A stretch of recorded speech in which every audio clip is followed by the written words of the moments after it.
Kung gusto mong maging productive, iwasan mong kumain ng marami kapag may trabaho. Kumain ka ng marami sa oras ng pahinga, most probably sa gabi. Yes, tama po. Ito'y obserbasyon ko lamang sa mga daily routine ng mga amo ko dito sa South Korea. Itong pinagtatrabahuan ko ay family business lamang. Kaya halos araw-araw, nandito ang mga amo namin. Tatlo sila kabilang ang ama, ina at ang nag-iisa nilang anak. Kasama namin sila ditong nagtatrabaho at kung minsan pa ay mahihiya ka pa dahil mas mabilis pang kumilos yung mga matatandang amo mo sa iyo. Ganon sila, sanay sila sa mabilisan, kaya sila yumayaman dahil super hardworking sila. Isa sa mga napansin ko sa kanila ay kukonti lang kung kumain ng agahan. Sa lunch naman, halos cup noodles lang araw-araw. Alam namin yun dahil amoy na amoy namin ang bango ng noodles sa tuwing tanghalian.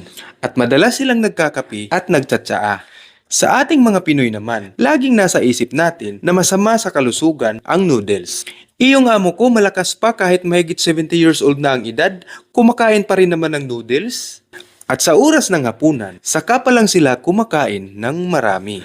Palaging sinasabi sa atin ng mga doktor. At kahit na sinong kakausapin mo tungkol dito, pare-parehas lang ang sinasabi na huwag kumain ng marami sa gabi.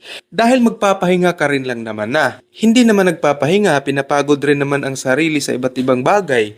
Huwag ka raw kumain ng marami sa gabi dahil masama daw sa kalusugan. Sa pagkakaalam ko, ang Japan ay isang bansang may pinakamatagal na life expectancy sa buong mundo. At kung magre-research kayo tungkol sa eating habits nila, sa gabi po sila kumakain ng marami. May midnight snack pa nga pero prutas nga lang. Dito naman sa Korea, marami ka pang makikita mga nasa 80 years old na mahigit pero namamalingki pang mag-isa, namumundok mag-isa. Halos magkaparehas lang ang mga bansang ito ng kultura. Alam nyo ba kung bakit sa gabi sila kumakain ng marami?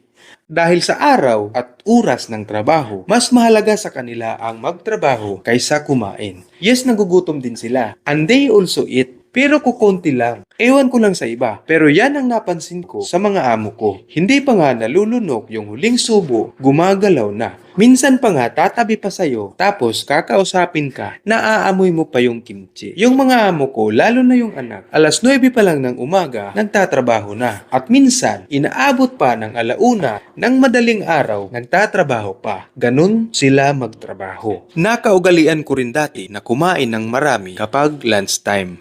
Ang nangyayari after lunch, inaantok at mabigat sa katawan kapag bumabalik na sa bakbakan. Ang hirap gumalaw at bumabalik lang ang sigla kapag nawawala na ang antok. Pero noong natry ko tong ganitong habit na kumakain lang ng paunti-unti kapag working hours, saka na lang babanat kapag tapos na sa trabaho. Ang ganda sa pakiramdam, magaan ang katawan. Mas agresibo pa nga kapag nakakaramdam ng gutom. Di ba ganun din ang mga gagamba? Mas lalong tumatapang kapag nagugutom. At marahil yun din ang dahilan ng mga amo ko kaya hindi sila kumakain ng marami tuwing araw dahil iniiwasan nila ang pagbagal ng kanilang kilos kapag napaparami ng kain. Sa akin naman, hindi ako nagpapalipas. May cycle akong sinusunod. Every 4 hours kumakain ako. Pero lahat mga light lang at nagkakape ako habang nagtatrabaho. Ang kagandahan lang dito sa amin, hindi bawal ang magmerienda kapag nasa trabaho.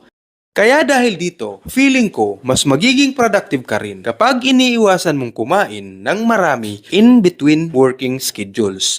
Bumawi ka na lang sa gabi. Hindi ka pa rin naman matutulog ka agad. Marami ka pang mga personal na bagay na ginagawa tuwing gabi. Huwag ka lang humiga ka agad.